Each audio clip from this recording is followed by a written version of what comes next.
Yeah, there you see it. We're in the home stretch. Last week of spring training, last week in Arizona. A lot still to be decided. Those two right there, Kamar Rocker, Josh Spores, both in the mix for the opening day roster.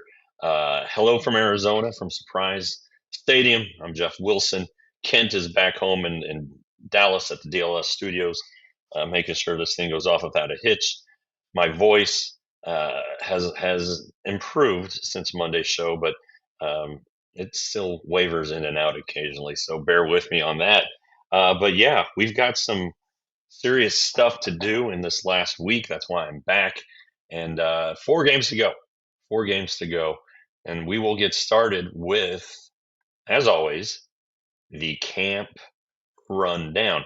Now, there's nothing to run down from yesterday because the Rangers were off. They did not play. And, well, those days off always give the front office and coaches and scouts a chance to get together and determine what they need to do. That's their last off day, third and final off day. Spring training, they've got 4 to go, like I said, the next 4 days. Starting tonight, 8:05 Central Time. Kamar Rocker will be the starting pitcher. Game is on TV, CW33. Rocker is pitching tonight because his good buddy Jack Leiter is currently pitching in a minor league game on the backfields. Hope to get out there after this show. The way those minor league games go, though, he might be done. And those minor leaguers just don't have the approach that these guys are used to. So they go in there hacking and every at the very best first pitch they see, they're going to swing. Anyway, it's going to be very hot the rest of the way. Schedules have been adjusted with minor league games starting at 11, and then the next 3 Rangers games were scheduled for night originally, but then pushed back an hour further to 6 p.m. locally. So that's 8 at home. And then prospects game. It is still showing an afternoon start.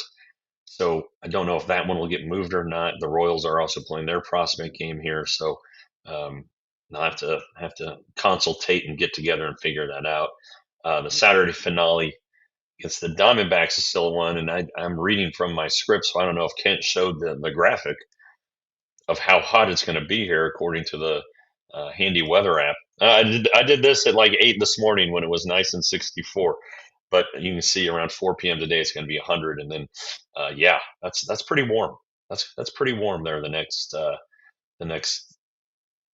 3 days after. I mean, 100 today is warm. I heard a lady at the airport who's from Phoenix last night. She was telling her friend who she was picking up, man, we don't get it this early. This is even early for us. So I was trying to remember, and I think I mentioned it last show on Monday. I remember either my first or second camp, there was a day where it was sweltering, and the Rangers did not adjust their time. It was a night game, but they went out and still worked out and did all that stuff. So we'll see how that goes. But yeah, I'm imagining that most of the coaching staff and most of the front office is on the backfield right now watching Leiter.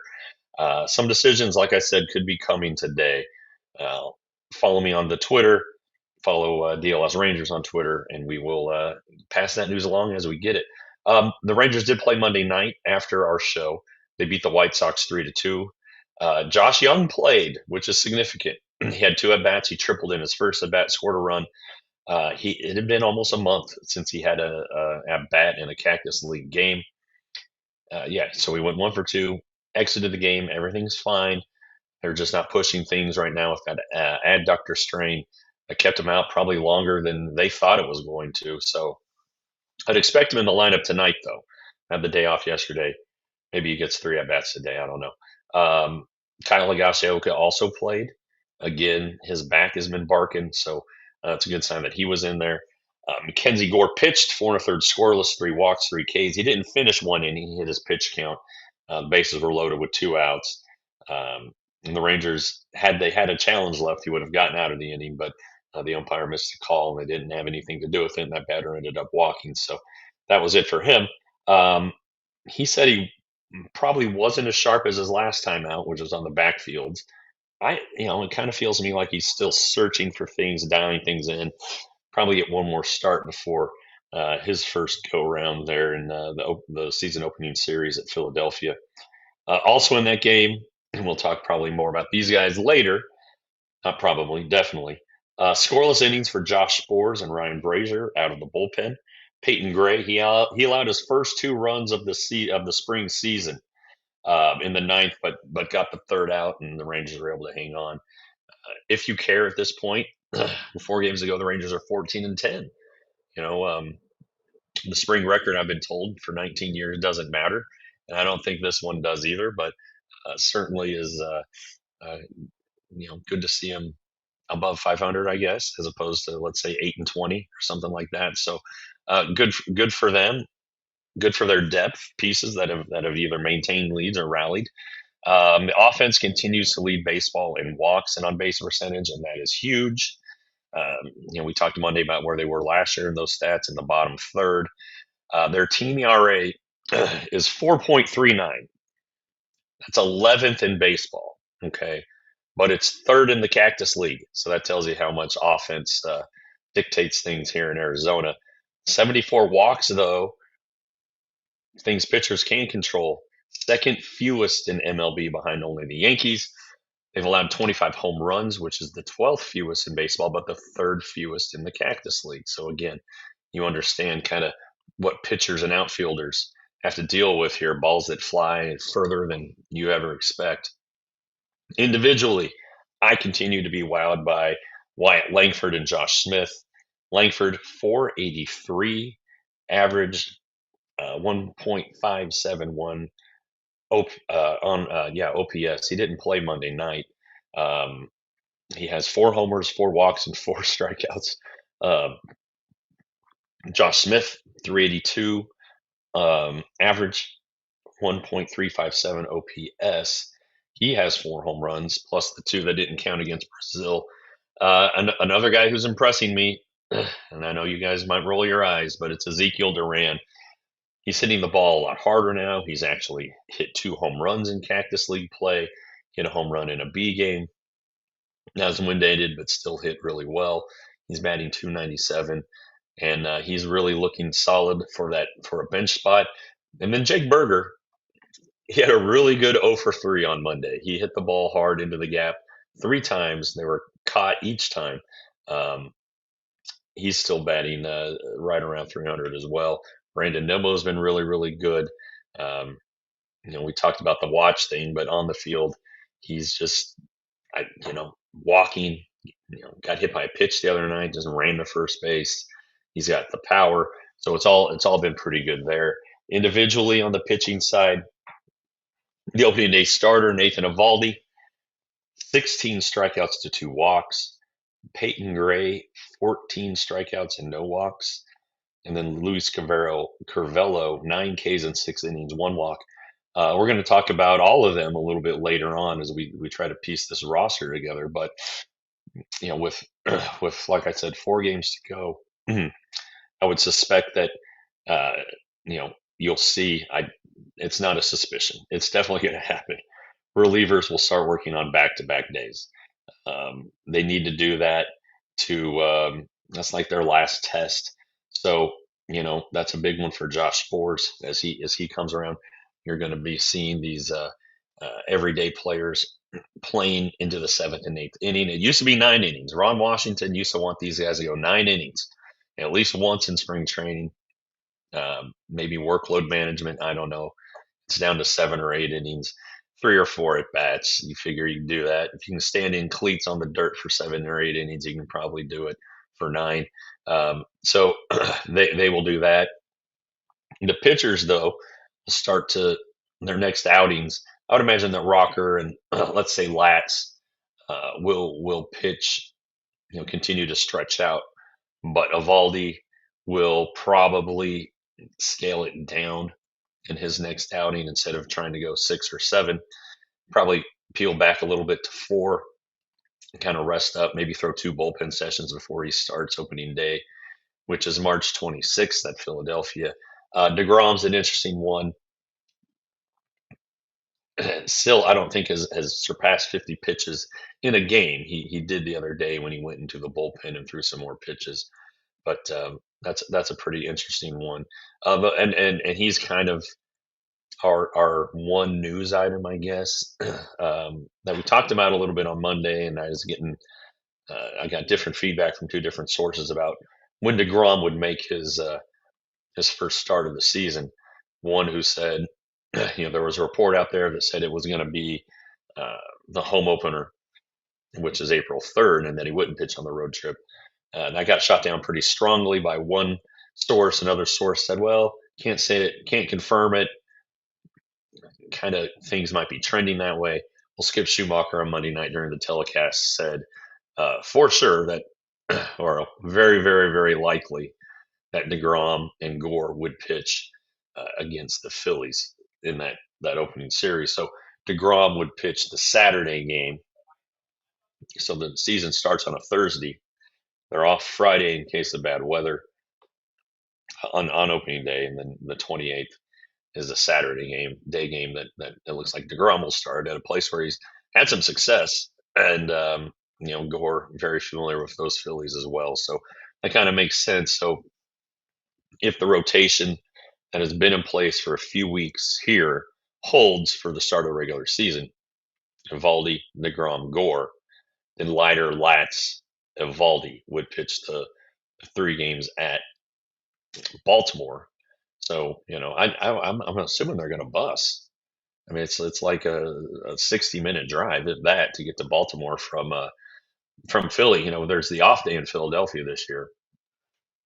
I was just telling you, the day after the regular season starts, I want to go get a cheesesteak. But also, I've never been to Delaware, and you can you can get to Delaware in like 25 minutes from Philadelphia, which I didn't know. So I may go to Baltimore or to Delaware just so I can cross it off my list. I think I'm down to 8 or 9 states I haven't been to. I'm going to get Alaska this summer. Might be a good time to go get Delaware. I'm staying right by the airport, so I can run over and rent a car real fast and run down there. It's worth it. It's worth it. My wife might not think so, but believe me, for my peace of mind and my goal of getting to all 50 states before I die, Delaware I need to go get to. If you didn't see it on the Twitter, and Joe Sigler has been blowing me up. The TV schedule is out. It came out this morning. It was tweeted out. Joe thinks there's a little something wrong in there, but so far the Rangers have been selected for 11 national broadcasts. The first April 18th at Seattle. It's a Friday night on Fox. It's going to be cold. I can tell you right now, it is going to be cold. Um, then two of their three games at Detroit to start May will be on television.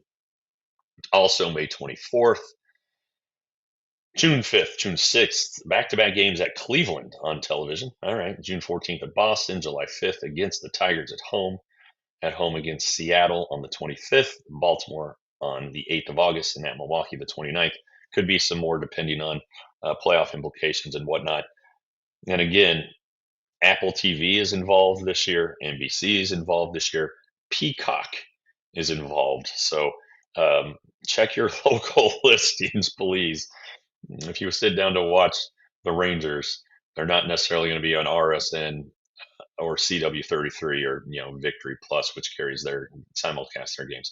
All right, so we're approaching the first break. My voice, as you can tell, has been balking a little bit, so I better have something to drink, and then we will get to a little more where things are, what to expect this last week, right after this commercial break on the DLS Rangers podcast.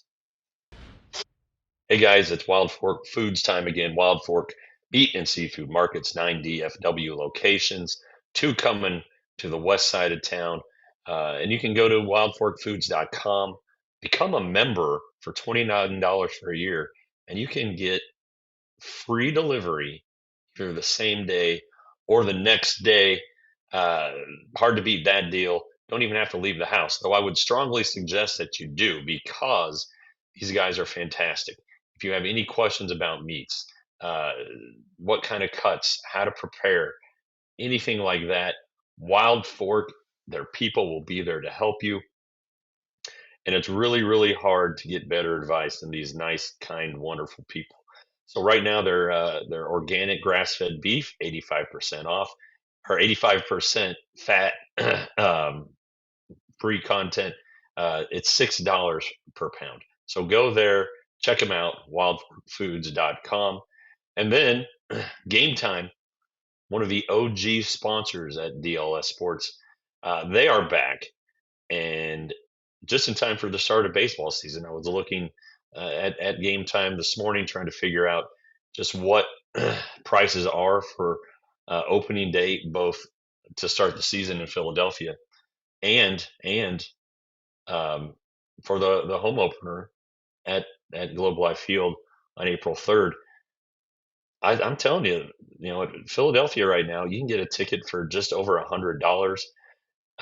You can go ahead and get one for 127 for the home opener. What you see is what you get. The prices include fees. If you go to their website and click on a seat that you might be interested in, you'll get a view of where you're sitting from. Game Time, they're hard to beat. They're fantastic, and they've been around for a long, long time. So create an account and redeem the code DLLS for $20 off your first purchase. All right, there you go. Sounded good. My voice was a little there. So anyway, here we go. Let's continue, if you will, on the what to expect in the final week. Like I said, relievers are going to start pitching back to back. It may not be in consecutive Cactus League games. They may pitch the night game, a day, well, I don't know, a day game, the backfields, and then pitch the next night. Could be a reverse, whatever. They need to do it. And then yeah, position players, 7 or 8 innings, maybe 4 at bats. So that's good. All right. But yeah, the Rangers actually have 6 games left before the regular season starts, with the 2 next week at Globe Life Field. I believe that they will leave town without their roster set. So don't be surprised or upset if Saturday the roster is not set. Skip Schumacher said they want to take a look at that 5th starter competition till the very end, and they really don't need to. Name anybody. Something could go wrong, I suppose, but it would be nice for some guys to figure out if they're going to be a AAA or on the big league club. Okay, so here's what they're still sorting through: the 5th starter, the bullpen, and the bench. I could see as many as 7 spots still available on this 26-man roster. Okay, so Latz and Rocker, we talked about. They're the front runners. Austin Gomber, Cal Quantrill, not out of it. Schumacher wants to see him pitch. I didn't see the Canada game with Quantrill pitched and won. I haven't saw Gomber pitch once. Last time out, he pitched really, really well though against the Reds. I did not see it. And then the bullpen decision could hinge on the 5th starter. If Latz is not in the rotation, he's going to go to the bullpen, which would then create 5 guys basically competing for 2 spots. So here's how I see the bullpen: Garcia, lock; Martin, Junis, Alexander, Wynn, all locks. Okay. Carter, Baumler, looking good, but okay. And then for those last 2 spots, I think Spores, Brazier, Curvelo. I'm going to put Baumler in this competition, and Peyton Gray. You may throw in Gomber and Quantrill, but I think you got to consider a lot of things that we're going to talk about further in the next segment. The bench. At this point, it would be absolute shock if Andrew McCutchen wasn't on the roster. He's just done too much in such a short time, very clearly showing that he's still capable major league ball player. So if he doesn't make it, holy moly, we got a story on our hands. So here's how I see the bench: a catcher, McCutchen. I've got Duran making it still, and I have Haggerty making it still. But let's say we're gonna say there are 6 guys competing for 3 spots: McCutchen, Haggerty, Duran, Wade, Osuna, Canna. Duran, I just think he's too valuable as an infielder. Haggerty, he can get around. So they're both on the 40-man. That's why I got to like that. Now, there are guys who have outs in their contracts. Brazier and McCutchen, it's a service time thing that was negotiated in the last CBA. I'm not sure about where Gomber and Quantrill stand. I would assume that Quantrill does, but Gomber doesn't.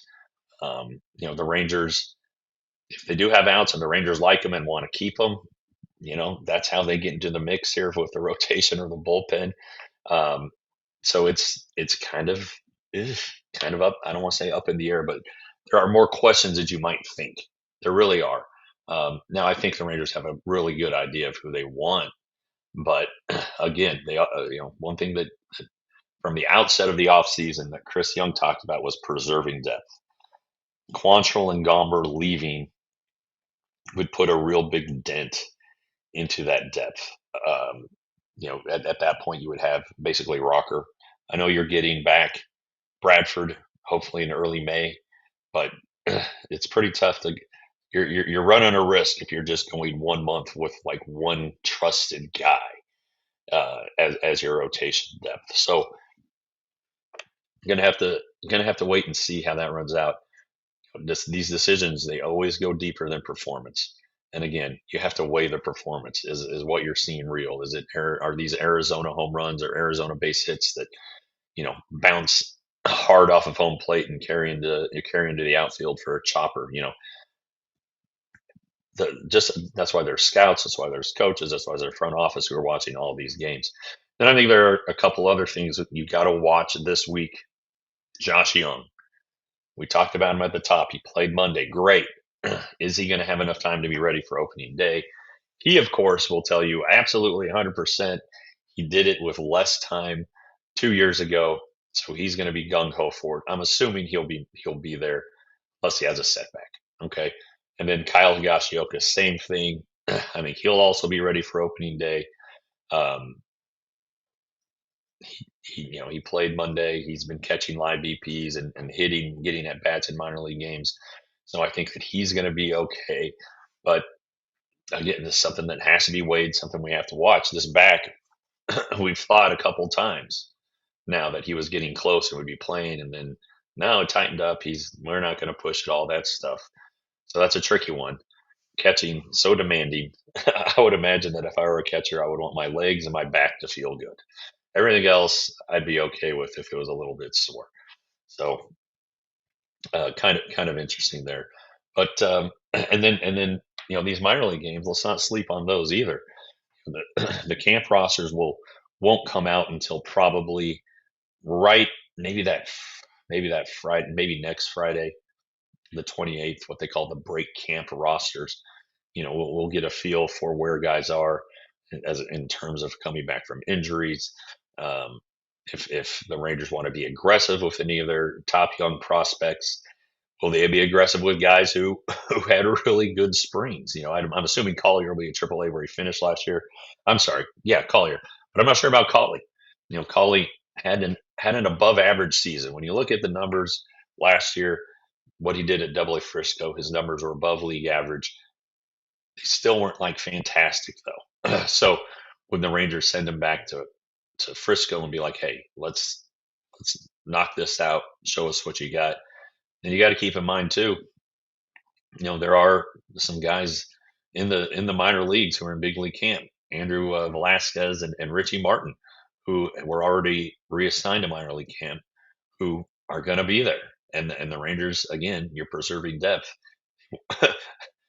that will take precedence. That could push a lot of guys who probably deserve to be at AAA and push them to Double A to start the season. It happens every year. Happened last year with Robbie Alstrom, who had to start at Frisco and I don't know, pitched like 4 or 6 games and just absolutely dominated. I don't think he gave up a run. So yeah, they moved him up there. You already saw that Jose Corniel was optioned to Frisco. So when you talk about the depth, it seems like the Rangers are going to take it cautiously with his arm, which was with a little dead arm to start the spring. Is Winston Santos going to be ready to go for his first start at wherever he is, probably Double A? So, Leandro Lopez, probably Double A. So what does that AAA rotation look like? That's a pretty big question, and something that these minor league games will help meet out. One other thing, it seems unlikely that, excuse me, Like Caden Scarborough. How do I forget that? Seems unlikely that he's going to break camp with an affiliate, but the Rangers are feeling good about where he is physically, and as he still is dealing with the incision from the removal of the malignant melanoma and some extra treatment that he's getting, immunotherapy. Everything seems to be going fine. And I bet that right now, or not even right now, I bet earlier today, in the last few days, he has been urging his teammates to put on sunscreen. I tell you right now, when this show's done and I get ready to go out to the backfields, I have where is it? I've got a bottle of suntan lotion. I'm going to show you guys right now. I got it right here. I told Henry about Caden, my son, as we were playing over the weekend, and he was like, "It's cloudy. It's not sunny." I was like, "No, we're putting this on." And sure enough, the sun came out.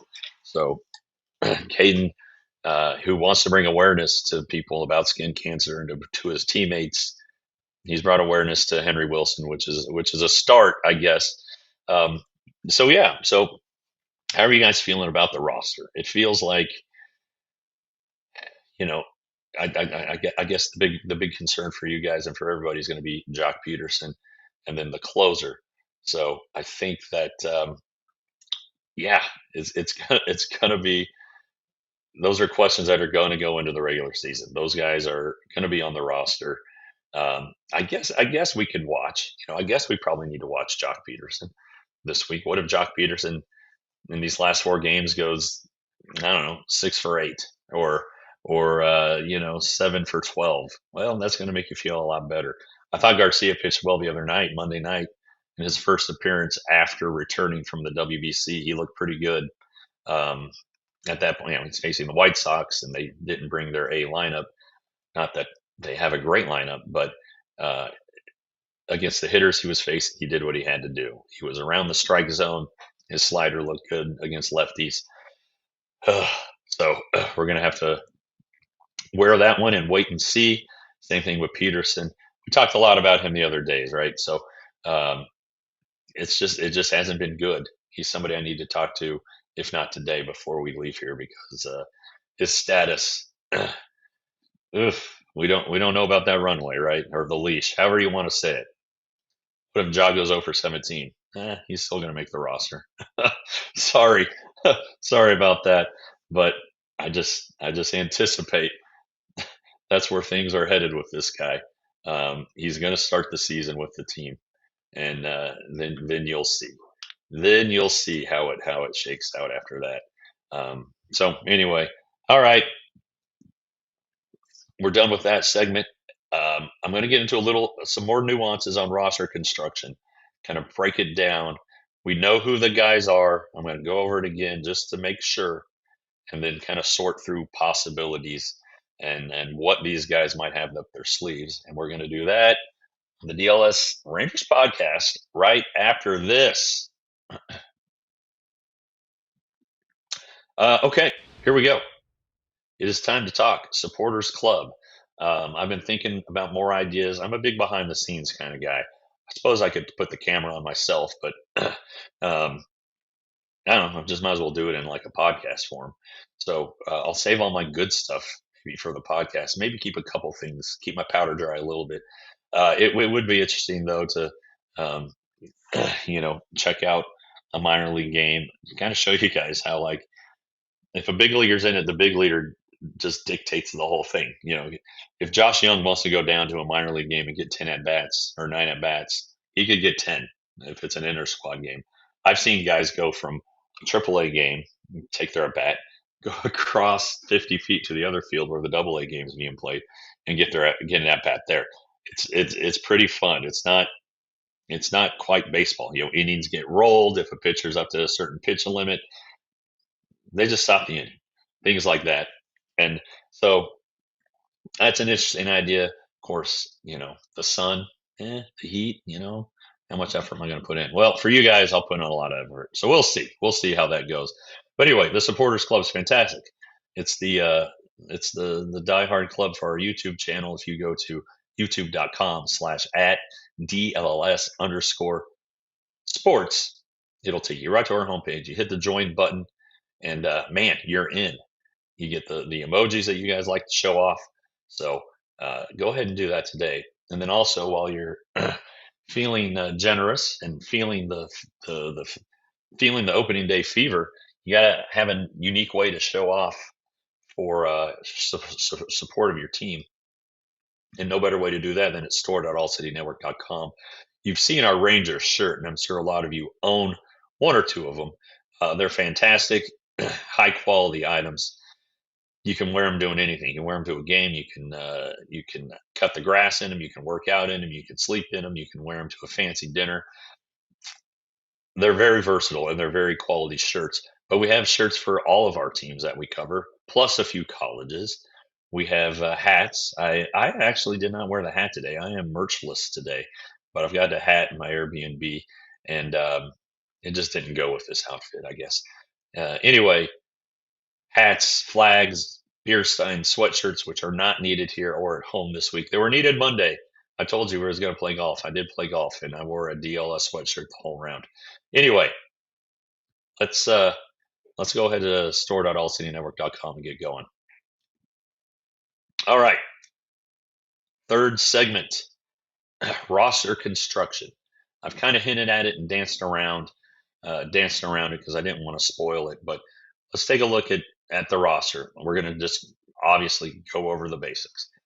26 players on the active roster, 13 position players, 13 pitchers. You cannot have more than 13 pitchers. Typically, the pitching staff looks like 5 starters and 8 relievers, a major league bench.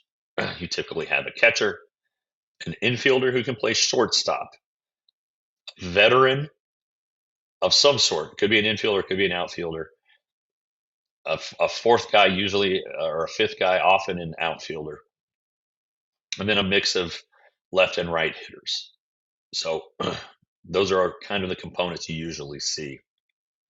Now, when I look at the Rangers roster, how many everyday players do I think they have? There are 3 no doubters, right? Seager, Langford, Nimmo. They are everyday players, 100%, no questions asked. Now, Berger, Smith, and Young, they're likely everyday players. Smith might get platooned out on occasion. Same thing with Berger. Same thing with Young. And a lot of it will hinge on their performance. You know, Berger and Young are 2 of the 3 guys that had to be better this year, and they've shown a lot of evidence that they are. Josh has to stay healthy, right? Josh Young in that case. It'd be nice if Josh Smith did too. Okay, so the catcher, the playing time on catcher is, trying to preserve both of them. Try to avoid wear and tear. Don't ride one guy too many times. Be interesting to see, will they try to do a 2 on 2 off situation, something like that. Now I see 2 platoon players, Carter and Peterson. I know what's been said about Carter potentially being an everyday player, and I'll believe it when I see it. Right now, I see them as platoon players, Carter and Peterson, and again Smith occasionally will be platooned out. So what do you need? You need right-handed hitting platoon partners. Okay, Duran can play second. Duran can play short on days that Corey Seager, maybe they don't want him to face a tough lefty. He's in. Haggerty, he can play all 3 outfield spots. So he can slide into center or slide into, if they want Langford in left, Carter would be in center. Haggerty's your guy. He can play right field if Nimmo needs or wants a day off. McCutcheon, he can also play in the outfield. And so there you go. There are 3 right-handed hitting platoon partner possibilities. I mean, they're all going to make it. No. But I do think that they're the leaders. We'll get into that a little bit here in a second. All right, now the bullpen. Touched on it earlier. I think Garcia, Martin, Junis, Alexander Wynn in. Baumler, Spot, and 2 others. Baumler, we've talked about it multiple times. The Rule 5 guy. He has to stay on the roster all year. That means 91 days. So he can go on the injured list. He can go on the 60-day injured list as long as he comes off it in time to log 91 days. The Rangers did that with Carlos Carlos Toca. I think that was his name. Probably the worst major leaguer I've ever seen. But the Rangers did it with him in what, 17 or 18. Um, I think a big question that will go to this bullpen is Josh Sports. Can he pitch back-to-back days, and can he pitch effectively? That's it. Also, the Rangers want to have a reliever who has minor league options. Say hello to Luis Curvelo. Okay, that's a big advantage for him. Now there is a potential for, geez, I mean, a lot of non-roster guys making the team, which means you're going to have to find guys to take off the 40 man. I think it's just going to be two. I think two is a lot. Um, and that would be McCutcheon and Spores in my mind. I don't know who you'd clear. I haven't looked at it close enough. I would imagine that Otanez shouldn't be getting too comfortable down there in AAA. And I don't think that Cody Freeman's a candidate for the 60. Maybe he is. They already 60 Jordan Montgomery. And I forgot about Beeks. Beeks is in the excuse me. Jalen Beeks is on the roster, isn't he? So we're even down to fewer spots. So anyway, you don't have to have 5 starters to open the season. You could go with 4 starters and 9 relievers. Now, the way things are set up, right? The way things are set up, if Latz would be in the bullpen, if in almost all likelihood it would be Latz, and it's possible that he could be available for the first 3 games, depending on how he manages his prep for the starts, between starts. If it's Gomber or Quantrill as the 5th starter, then Latz would just go to the bullpen and be available the whole time. And then the 40-man move, you could put Curvelo in there. You could option him for Gomber or Quantrill when they're ready. So there's some finagling that can happen there. The injury concerns, okay. Would the Rangers carry a 3rd catcher? That's a possibility. McIver was optioned early enough that he can be recalled from AAA camp. Okay, so keep that in mind. If they're concerned about Higashi-Oka's back, or they think he just needs a couple days, they don't want to IL him, they could carry a 3rd catcher, which would screw things up. Duran does have an option, so Duran could be optioned if that were the case. If Josh Young needs to be on the IL, which seemingly would force Duran into the lineup, who would be the 4th bench player? I would think it would be Osuna, because he can be optioned. And that way you don't have to create another roster spot for Tyler Wade or Mark Canha, who might just be around for a day or two, or 7 days, whatever it is. It wouldn't be long. So that's a situation where I think Osuna could make the team, and he's been really good since he came back from Team Mexico, where he had 2 at bats. He's been a lot better. He had a 3-hit game his first day back. He can play defense. The fact that he's only an outfielder, though, while not completely penal, because he can play every outfield spot, I think Haggerty has the edge because he can play the outfield as well as second base. And Haggerty, of course, claims he can play anywhere in the infield. I'm sure all these guys do say that as they try to get a roster spot. I'm a little surprised, and maybe I missed it, but I thought Canha could play first base. I thought that was a possibility for him, and maybe he has. Again, I haven't watched closely there, and there are less opportunities for it to happen now with the regulars playing deeper into games. So that's that's the tricky stuff we're going to start weighing into. There are outs. Guys have outs in their contracts. That could force the Rangers' hands, though. Ryan Brazier, I believe, has an out. So does McCutcheon, but Brazier's out. I don't know that he's done enough to be like, all right, I'm going to take my out unless you put me on the opening day roster. I think the Rangers have options there. Um, so I think that's a scenario where it wouldn't be wise for him to play that card. I think under the last CBA, he's allowed to. I think he's a 20B player. He's allowed to within 5 days of opening day, he can take his out. And then again, I don't know if Quantrill. I've asked. I don't know if Quantrill or Gumber have outs that they could leverage into spots on the opening day roster. Chris Young, though, has had a pretty good track record of talking these guys into staying around. Um, and yeah, when if they don't have an opportunity right now, that doesn't mean they can't get one in April or May or by June 1st. If they do, if a big league team shows interest in them, and there's not a spot for them with the Rangers on the roster, the Rangers and the rest of the teams do this too, will not stand in the way of him leaving. They will grant the player his release and allow him to go. It happened last year with Adrian Hauser, among others, I believe. I think I don't remember what happened with Johnny Cueto. That was 2 years ago, right? I don't remember if he took his out or if they just said, "All right, Johnny, you can go." I know he didn't take the first out on the first because he had pitched well in one start.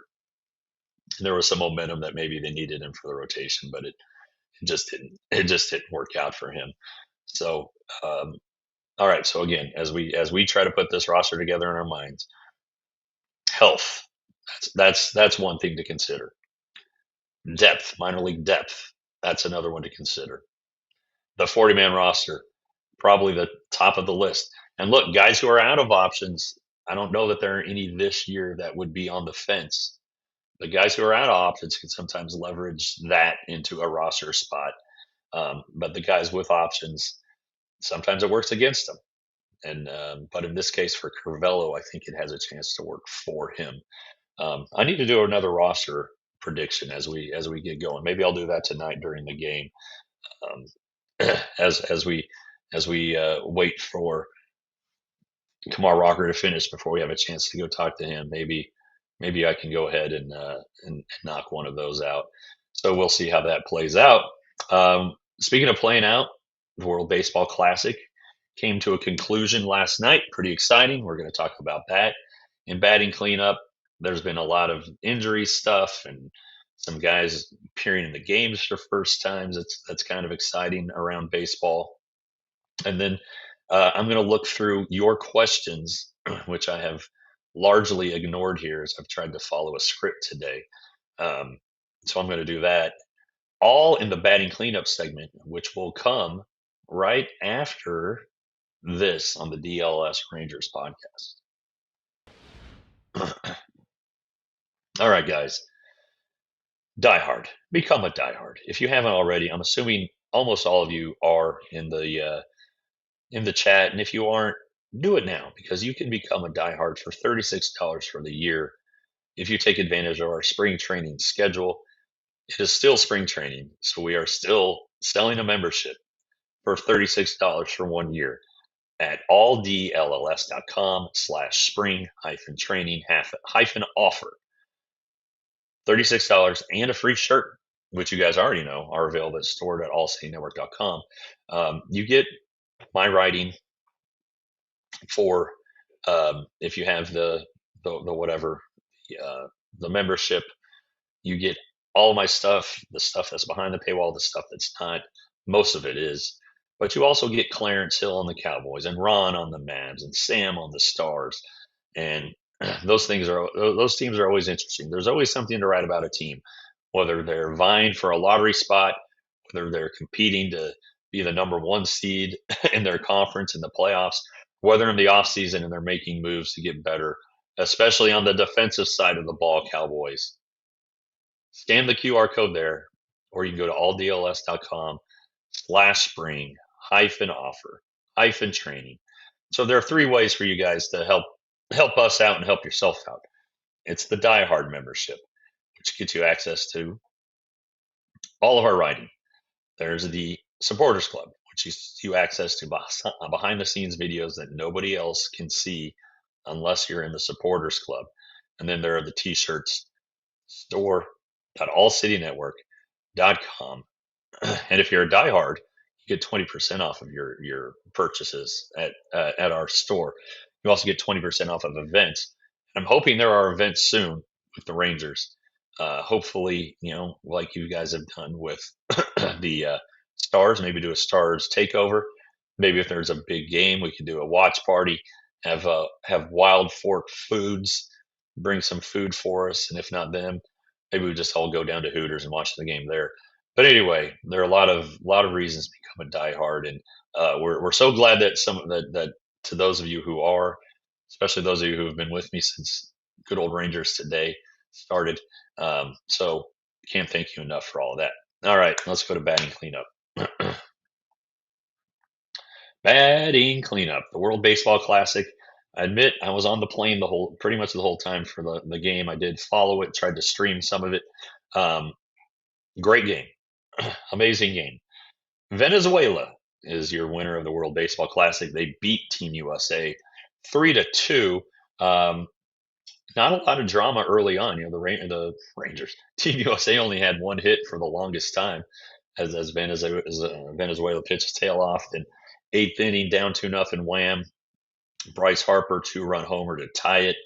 Felt like everything was going in the Rangers, or God dang it, Team USA's direction. Um, Top of the ninth rolls around, and who comes out of the bullpen? Not Mason Miller, but Garrett Whitlock, who had a very good tournament. He gives up a run as Eugenio Suarez had a double. Um, Team USA did well to get out of it with just a one-run deficit, and in the ninth inning, Palencia from the Cubs was just absolutely dominant.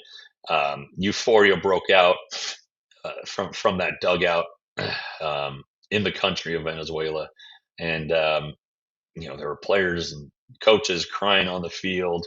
You know, great baseball country.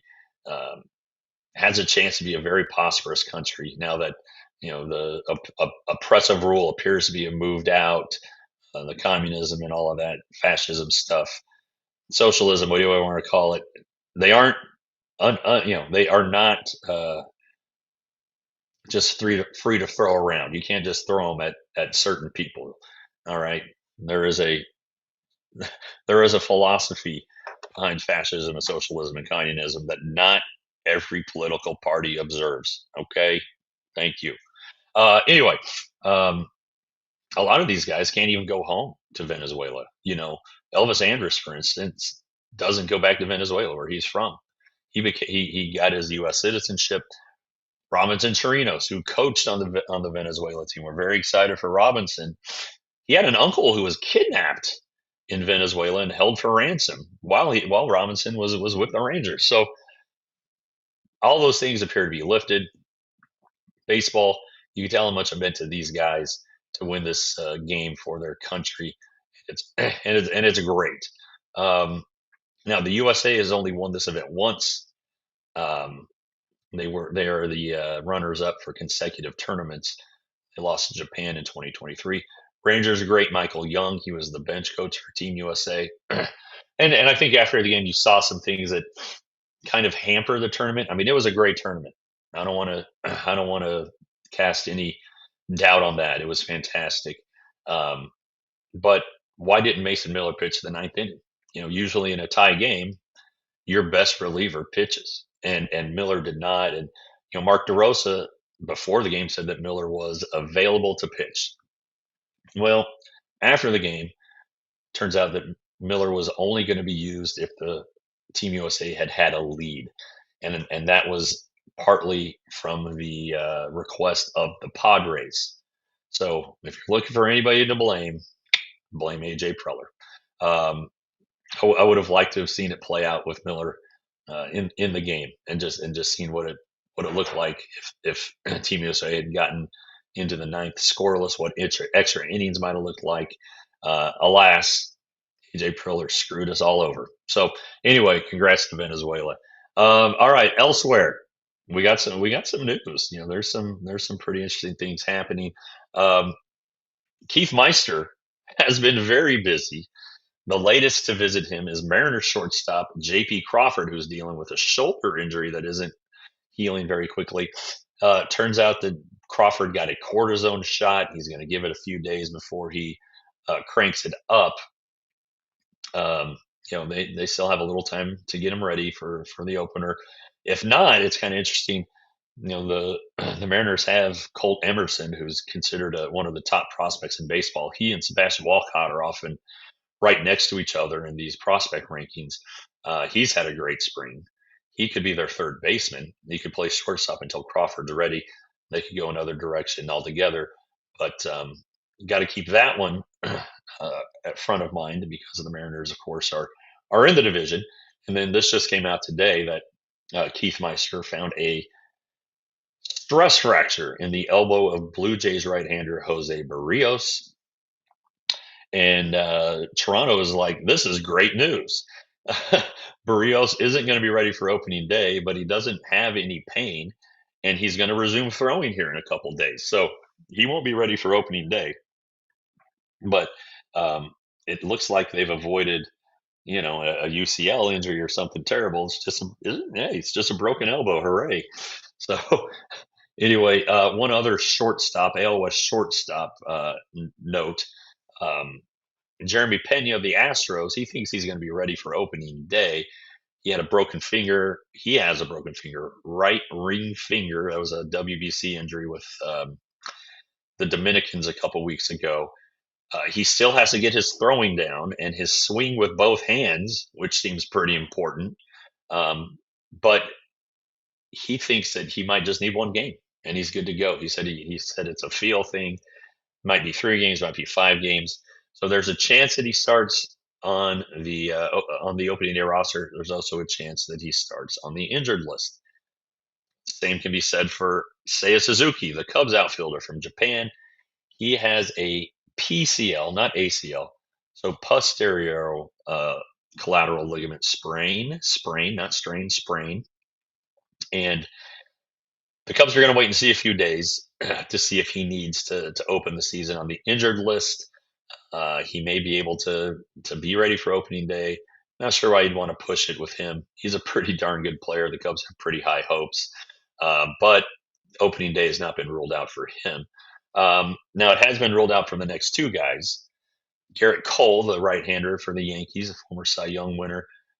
He had Tommy John surgery just over a year ago. He started today for the Yankees, pitched 1 inning. It was a scoreless inning. There were a couple base runners, it looked like, but nevertheless, a scoreless inning. So he's on his road back. Still looks like May or June for him, but that's a good sign if you're a Yankees fan or a Garrett Cole fan or a fan of pitching. He's making strides. Also, the Yankees left-hander Carlos Rodon still tracking for a late April return.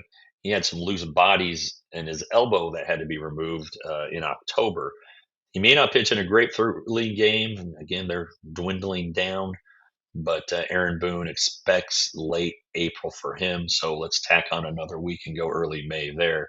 Um, I need to check in with Cody Bradford today to see where he's at. He should be about to pitch in a game. So that's a good update. Last I talked to Mr. Jordan Montgomery, he was about to pitch off the top of a mound, so off a full mound rather than a half mound. I would suspect he's probably done that 2 or 3 times by now. Probably still in that 20 pitch mark. Probably still throwing only fastballs. So he's still a ways away. And again, it's looking like July. So um, let me get here to the chat so we can see what you all have to say. To all hands on deck means all hands on deck. D-Row. Uh, I don't disagree with you. I don't disagree with you, but I kind of feel like this is a point where yes, the teams have a say. I would think the players should have a say. I should think the Team USA manager should have a say, especially with what this tournament now means. I mean, it meant a lot this year, more so than I think any other year. And these Team USA guys kind of took the loss hard. They wanted to win it. I think I do wonder. Mark DeRosa said he wants to come back or would come back and manage again in 2030. Um, would Team USA want him back? Has he acquitted himself as a good major league manager? I don't know. I don't know. I really don't. Um, you know, with all this stuff that happens behind the scenes, how is he getting uh, is he doing everything he can? Um, so I don't know. I don't know about that one, but I think some breaks might be getting tapped here on the hey, let's hire Mark DeRosa to be our manager. Anyway, he's going to go back to his TV gig, I'm assuming. Maybe I don't know. Have they named an Olympic coach for 2028? Maybe he can do that. I thought the next BBC is 2029, whatever 3 years is from today. So yeah, you're right, 2029. Um, anyway, Misty is driving through Virginia. Well, good. I hope it's not snowing. All about Sports Zone. Are there still Hooters around? The one right below DLLS. It's around, baby. Um, so yeah. Uh, does Canna have an opt-out date? I think it's tricky because for you to be a 20B player under the CBA, you have to finish the previous season in the majors, and I don't believe he did. So I don't know that he gets an automatic opt-out date. It's possible he could have negotiated one. That's absolutely possible. Um, but he isn't granted one from service time because he didn't finish last year with a major league team. Janet, can they backdate Freeman on the 60 day? They can, but only 3 days. So Kelly Mann's right. It's 3 days. So if Josh Young ends up needing to start on the injured list, they can only back it up the 3 days. So there you go. Where else are we? I saw Shane about the beer. If you follow me on Twitter, send me a message. That's probably the best way to get a hold of me, or send me an email at jwilson@alldlls.com, and I will take you up on your offer. Um, what else are we talking? Oh, we're already talking playoffs. Playoffs. Baseball America has Rangers perspective has the Rangers finishing fourth, just ahead of Anaheim. All right, they didn't consult me on that. I just do their updates for them. I did not. Um, I don't see that happening. I just don't think the A's can pitch. They can hit. They have one of the best offenses in baseball this spring. Keep in mind the Cactus League, but they just can't pitch. Andrew Malone, 48 of 50 states. Good for you. What two are you missing? I'm missing the Dakotas. I'm missing basically the Northeast. I'm missing Maine, Vermont, New Hampshire. So that's five. Missing Delaware and Alaska, seven. And I am missing Rhode Island. I think that's it. Okay, so I'm down to eight, and I could get down to six by this summer if I choose wisely on my trips. Um, yeah. Okay. Good stuff there. What else do we got? Da, da, da, da, da, da, da. Controversial take from Chase, but the Apple TV games have great production. Um, I think that is controversial. I don't know. I think they go too much into the numbers, but um, they have a good crew. They seem to be pretty well prepared. Um, so I will give you that. Rangers perspective also says I don't think it's unreasonable to think that if we're out of it at the deadline, that Evo and Degrom will be traded. Okay, I just don't think that the Rangers are going to be out of it at the break. Remember, 2 years ago they were like 7.5 games out or further, and they still traded. Granted, it was just for Carson Kelly and Yosemite Sam, but they still made some moves. So I think that Chris Young, I don't know how far out of it they would have to be. I think they'd have to be out of it with the knowledge that several key contributors would not be returning for the post All-Star break. Um, that's the way I see it, but maybe I'm wrong. Um, uh, hey, I don't know. Anyway, hey, we've hit 2 o'clock. All right, so I've got to get out to the backfield so I can see as much of Jack Leiter as I can. We will be back Friday, and again, I hope to God my voice is fully back. This one was actually more of a struggle than Monday. Um, so anyway, thanks for bearing with me.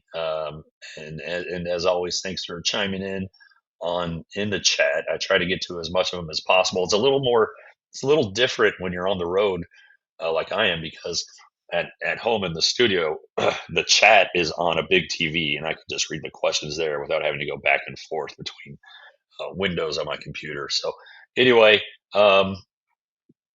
stay tuned to my Twitter channel. If something huge happens Saturday, I've already prepared Kat to be ready for an emergency podcast. But yeah, there was my Twitter, Jeff Wilson TXR, and there it is. Thank you to Kent for helping me out, and yeah, we'll see you Wednesday on the DLS Rangers podcast, or Friday on the DLS Rangers podcast. We all silly like the mayor.